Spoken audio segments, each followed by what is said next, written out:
Jau 7 gadus kādreizējais Tīsu armijas poligons ir bāzes vieta Ozolnieku un daļai Jelgavas novada Jaunsargu.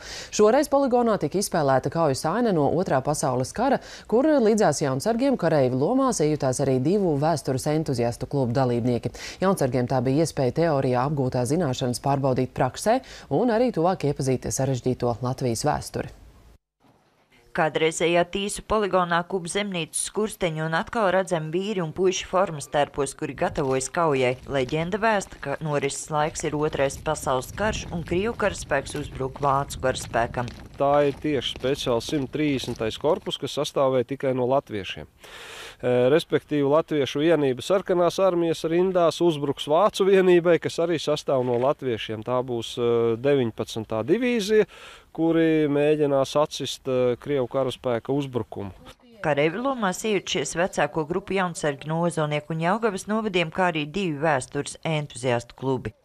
Priekš Jaunsargiem, es domāju, tas ir noteikti liederīgs pasākums, tāpēc, ka katram cilvēkam ir vajadzētu atcerēties Latvijas vēsturi, teiksim. Un Latvija bijusi visos karos iesaistīta, gan Pirmajā, gan Otrajā pasaules karā, un latvieši cīnījušies dažādas frontes pusēs. Ja? Es domāju, ka starp viņiem arī būs tādi cilvēki, kuriem noteikti piekļausies mūsu kustībai. Ja? Un tā kā es domāju, tas viss ir likumsakrīgi. Šāda kauja reālajā dzīvē nesot notikusi. Tā ir improvizēta, lai Jaunsargiem varētu atgādināt, ar kādām grūtībām nācies saskarties karavīriem un pārbaudīt teorijā iegūtās zināšanas. Pats grūtākais ir iet uzbrukumā un pārlādēt ieroci, šaut un skatīties, ko viņi dara. Iespējams, var uzbrukt kāds.